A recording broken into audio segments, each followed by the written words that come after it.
मित्रों, मैं गागर में सागर पत्रिका के संपादक और गागर में सागर हिंदी क्लासेज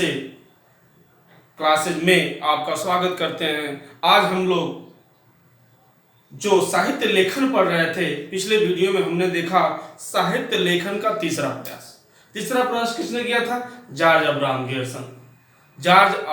ग्रियर्सन जो आंग्ल भाषा के विद्वान थे, उन्होंने लिखा था the modern vernacular literature of Hindustan, जो अंग्रेजी भाषा में लिखा था, जिसका हिंदी अनुवाद किसने किया था? किशोरीलाल गुप्त ने।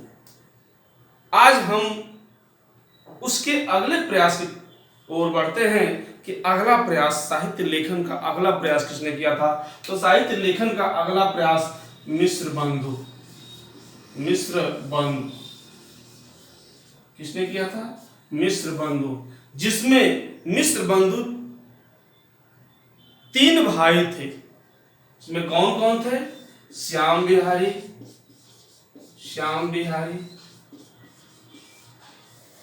सुखदेव बिहारी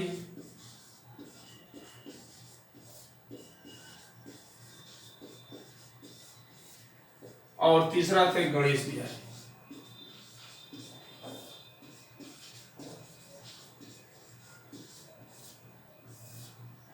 यह 3 बिहारी बंधु जो मिश्र बंधु के नाम से जाने जाते हैं, यह हर बार कहीं न कहीं टीजीटी, पीजीटी व यूपी टेट तथा अन्य प्रतियोगी परीक्षा में यह जरूर पूछता है। जैसे प्रश्न आपको पूछेगा कैसे? जैसे पूछ देगा मिश्र बंधु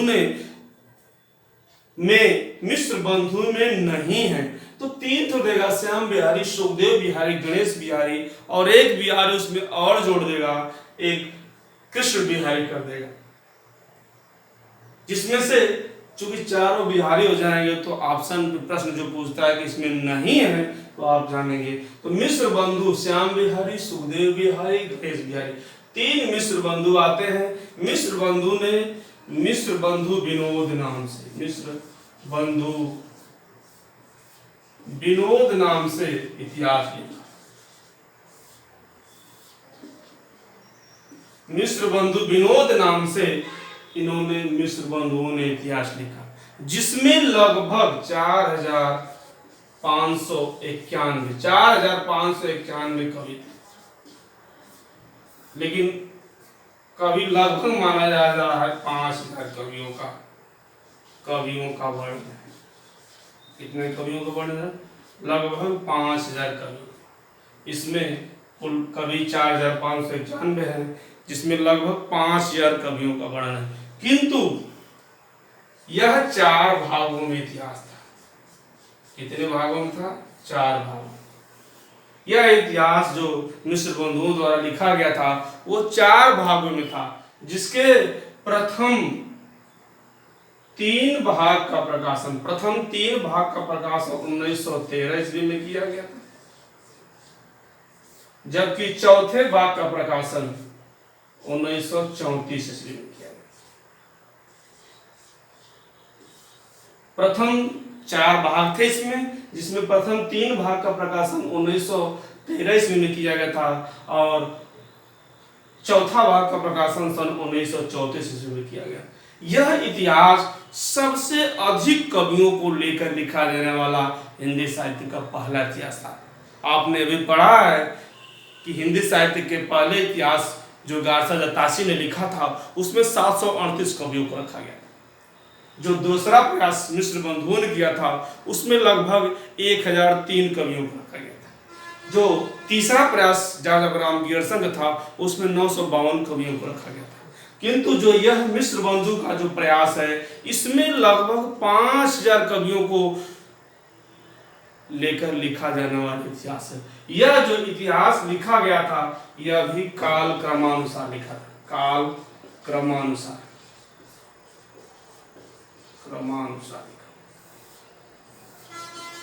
यह साहित्य इतिहास लेखन की एक पद्धति है, काल क्रमानुसार, कि इसमें जो मिश्र बंधुओं ने लिखा था, इसमें जिस काल के जो कवि आए उस काल के अंतर्गत इन्होंने रखा, इसलिए लेखन की जो पद्धति काल क्रमानुसार। सबसे अधिक कवियों को लेकर लिखा जाने वाला इतिहास था हिंदी साहित्य का इतिहास। इसलिए रामचंद्र शुक्ल जो हिंदी के वरिष्ठ आलोचक हैं, इन्होंने इनकी आलोचना की और कहा कि सबसे बड़ा कविवृत्त संग्रह, सबसे बड़ा कविवृत्त संग्रह का सबसे अधिक कवियों का संग्रह अगर किसी ने किया तो मिश्र बंधुओं ने, मिश्र बंधु विनोद नाम में जो इतिहास लिखा गया था उसमें इन्होंने ही बिहारी बड़े की देव और देव बड़े की बिहावारी, देव बड़े की बिहारी और बिहारी बड़े की देव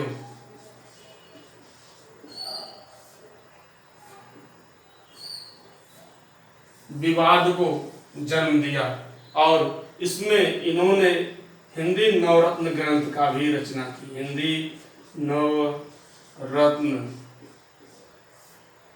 1910 में हिंदी नवरत्न ग्रंथ की रचना की मिश्र बंधुओं ने। देव बड़े की बिहारी, बिहारी बड़े की देव, इस विवाद को जन्म करने वाला अगर कोई था तो मिश्र बंधु थे, श्याम बिहारी, सुखदेव बिहारी गणेश। यह बार बार क्वेश्चन आता है, इस बात को ध्यान रखिएगा, ये बहुत महत्वपूर्ण है। मिश्र बंधुओं में कौन नहीं आते हैं, मिश्र बंधु कौन थे? और मिश्र बंधु विनोद नाम से इन्होंने इतिहास लिखा और जिसके 4 भाग थे, जिसके प्रथम 3 भाग का प्रकाशन सन 1928 में और द्वितीय भाग का प्रकाशन सन 1934 में भी लिखा जाने वाला यह सबसे बड़ा कवियों का संग्रह रहा, जिसमें 5000 लघु कवियों का वर्णन मिश्र बंधु विनोद ने किया। किंतु इसमें कुछ न कुछ कमियां थी, इसलिए इस कमी को नकारा जाता है। इसलिए इस इतिहास को के बाद फिर अगला प्रयास, इसमें प्रमाणिकता नहीं मिल पाती है, इसलिए अगला प्रयास किया गया और वह प्रयास रहा आचार्य रामचंद्र शुक्ल का। जो अगला प्रयास रामचंद्र शुक्ल, आचार्य रामचंद्र शुक्ल। एक प्रश्न बार बार आपको आता है, हर कंपटीशन में आता है कि आचार्य द्वय किसे कहते हैं? आचार्य द्वय, आचार्य द्वय मतलब कौन से दो आचार्य कवि हैं? द्वय, आचार्य द्वय के नाम से जाने जाते हैं। यह प्रश्न आता है हर कंपटीशन में, आचार्य द्वय। तो आचार्य द्वय के अंतर्गत आते हैं एक आचार्य हजारी प्रसाद, आचार्य हजारी प्रसाद, और एक आते हैं आचार्य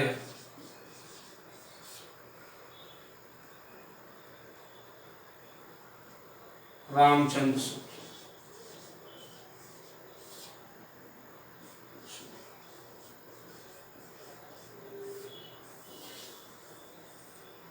ठीक है, ये 2 लोग आचार्य द्वय के अंतर्गत आते हैं आलोचनात्मक में, आचार्य हजारी प्रसाद द्विवेदी और अभी आपने देखा आचार्य द्वय के नाम से जाने जाने वाले 2 थे, आचार्य हजारी प्रसाद द्विवेदी और आचार्य रामचंद्र शुक्ल। यह 2 लोग थे आचार्य द्वय के नाम से जाने जाते। रामचंद्र शुक्ल ने जो इतिहास लिखा, इन्हीं के इतिहास को तार्किक, प्रमाणित और वैज्ञानिक इतिहास माना जाता है। यह प्रश्न आता भी है कंपटीशनों में, प्रतियोगी परीक्षाओं में कि किस ग्रंथ को, किसके इतिहास ग्रंथ को प्रमाणित और तार्किक तथा वैज्ञानिक इतिहास माना जाता है। यह बार बार क्वेश्चन आता है कि किसके ग्रंथ को हम तार्किक, प्रमाणित और वैज्ञानिक इतिहास माना जाता है। तो यह रामचंद्र शुक्ल का, जो रामचंद्र शुक्ल ने इतिहास लिखा, वह हिंदी शब्द सागर, हिंदी शब्द सागर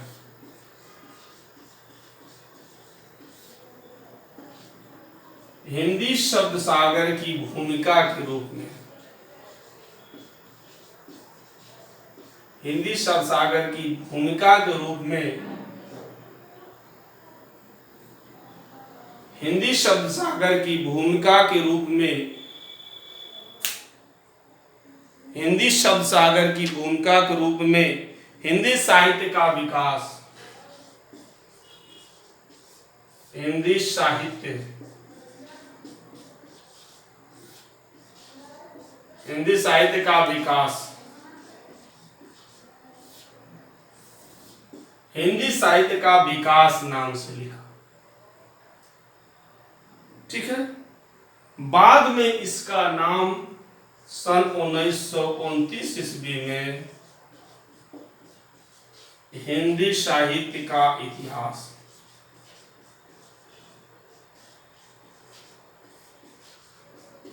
इतिहास नाम पड़ा। यही इतिहास जो तार्किक,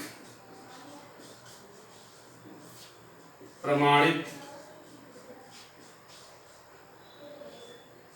और वैज्ञानिक, तार्किक, प्रमाणित और वैज्ञानिक इतिहास माना जाता है। इन्होंने स्वयं कहा है कि मैंने जो कुछ पंक्तियां, कुछ मैटर अगर लिया है तो मिश्र बंधु के मिश्र बंधु विनोद नाम से, वियोगी हरि की ब्रज माधुरी से, और श्याम सुंदर दास की हिंदी कोविद रत्न माला तथा राम नरेश त्रिपाठी की कविता कौमुदी से सामग्री इन्होंने ली। इन्होंने जो इतिहास लिखा वह एक, जो मिश्र बंधु के 5000 कवि थे, उस 5000 कवियों के बजाय इन्होंने 5000 कवियों के बजाय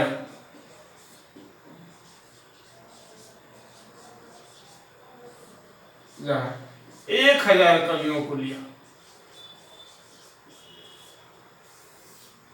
5000 कवियों को बजाय 1000 और 900 वर्षों का इतिहास इन्होंने लिखा।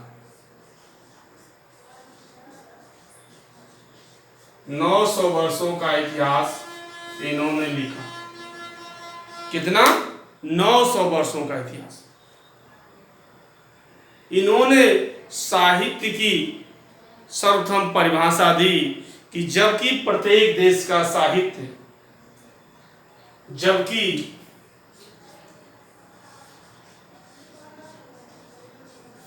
प्रत्येक देश का साहित्य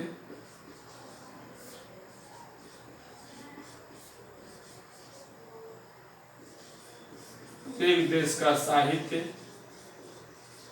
वहां की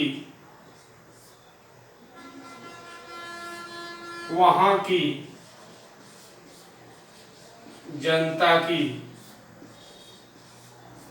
जबकि प्रत्येक देश का साहित्य वहां की जनता की चित्तवृत्ति का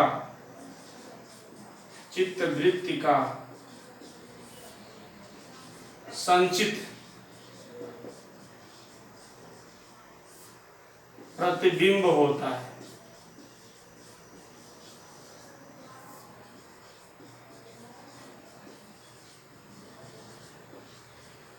जबकि प्रत्येक देश का साहित्य वहां की जनता की संचित प्रतिबिंब होता है, जनता की चित्तवृत्ति का संचित प्रतिबिंब होता है। यह आचार्य रामचंद्र शुक्ल ने परिभाषा दी। इन्होंने इन्हीं के ग्रंथ को प्रमाणित इतिहास माना जाता है। इन्होंने जिसको जो माना, जैसे इन्होंने कहा हिंदी का पहला कवि किसे माना जाता है, इन्होंने कहा हिंदी का पहला उपन्यास किसे कहा जाता है, तो मान लिया गया। हिंदी की पहली कहानी कौन है, हिंदी का पहला नाटक कौन है, आदि आदि। इसलिए इनके जो ये इतिहास लिखा गया, इसको जो हिंदी साहित्य का इतिहास नाम से 1929 में लिखा गया, यही तार्किक और प्रमाणित इतिहास माना जाता है। ठीक है। और कुछ अन्य इतिहास ग्रंथ जो लिखे गए साहित्य में, उनको बारे में हम चर्चा कर लेते हैं। जैसे अन्य इतिहास ग्रंथ,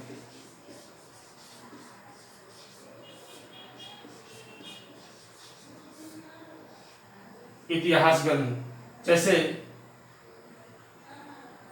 हिंदी साहित्य विमर्श, हिंदी साहित्य विमर्श, हिंदी साहित्य विमर्श, यह पदुमलाल पदुमलाल पदुमलाल पुन्नालाल बख्शी,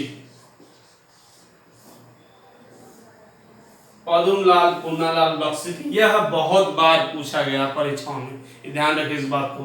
हिंदी साहित्य विमर्श, हिंदी साहित्य का अतीत, हिंदी साहित्य का अतीत, विश्वनाथ प्रसाद मिश्र, विश्वनाथ प्रसाद मिश्र। अगले आते हैं हिंदी साहित्य का, हिंदी साहित्य का विवेचनात्मक इतिहास, विवेचनात्मक इतिहास, सूर्यकांत शास्त्री।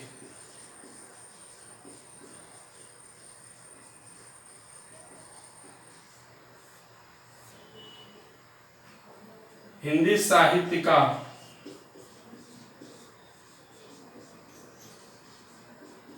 आलोचनात्मक इतिहास,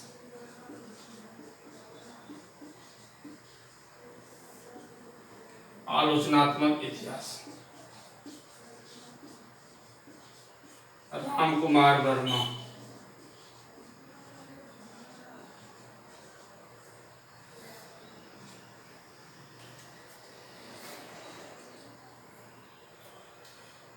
हिंदी साहित्य का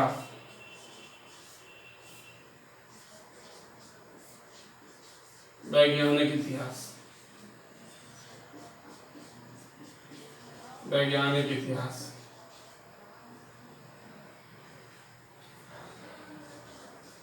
हिंदी साहित्य का वैज्ञानिक इतिहास, गणपति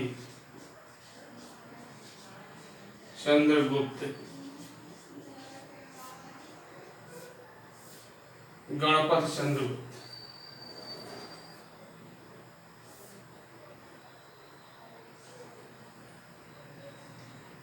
हिंदी साहित्य का, हिंदी साहित्य का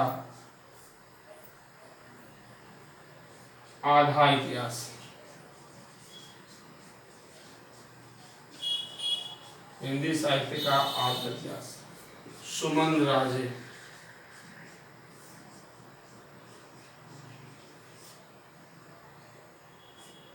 हिंदी साहित्य का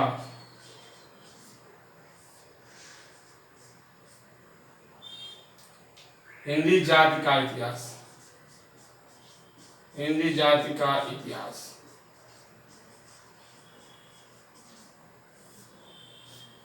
रामविलास शर्मा।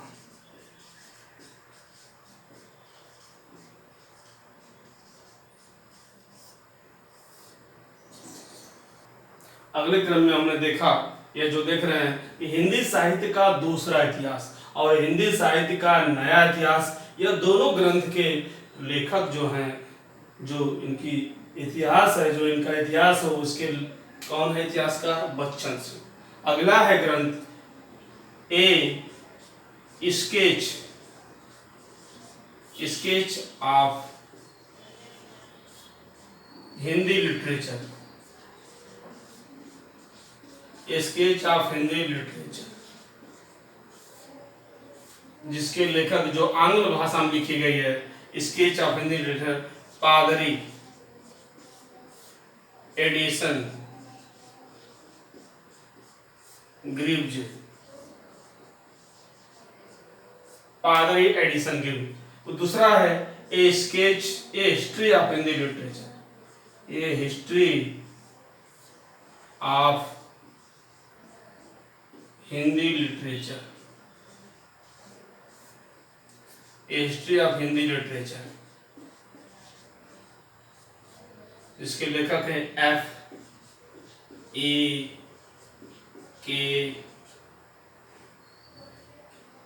F.E.K.E।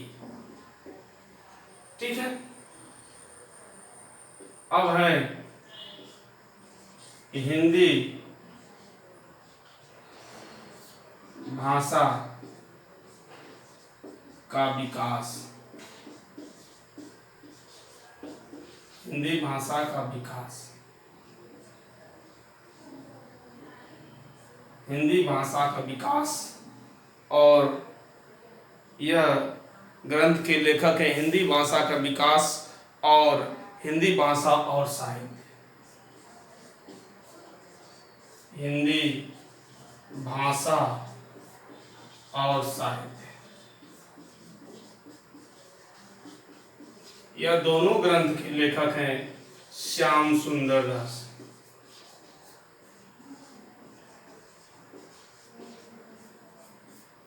यह अगली बार यूपी टेट में आया था, हिंदी भाषा का विकास।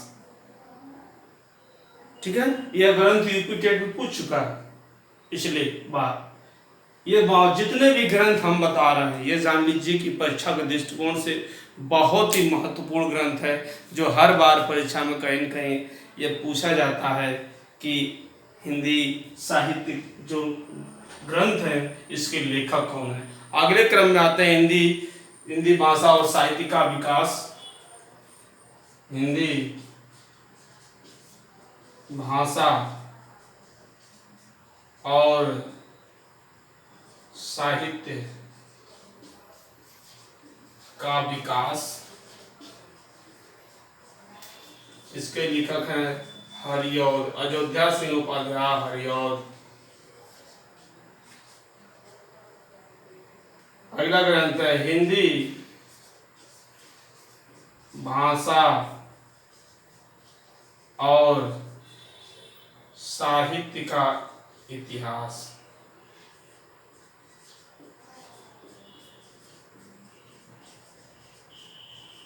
जिसके लेखक हैं सूर्यकांत शास्त्री,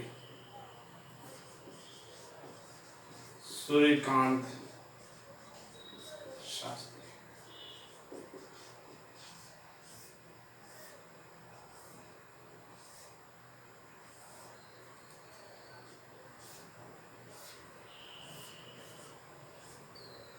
सॉरी, यह जो है चतुर्सेन शास्त्री, चतुर्सेन शास्त्री। हिंदी भाषा और साहित्य का इतिहास के जो लेखक हैं चतुर्सेन शास्त्री। अगले ग्रंथ की तरफ हजारी प्रसाद द्विवेदी, हजारी प्रसाद द्विवेदी, हजारी प्रसाद द्विवेदी। इन्होंने लिखा हिंदी साहित्य की भूमिका, हिंदी साहित्य की भूमिका।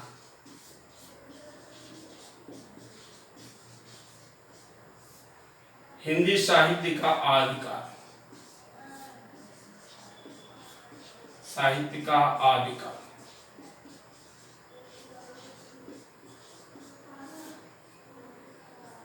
हिंदी साहित्य का उद्भव और विकास।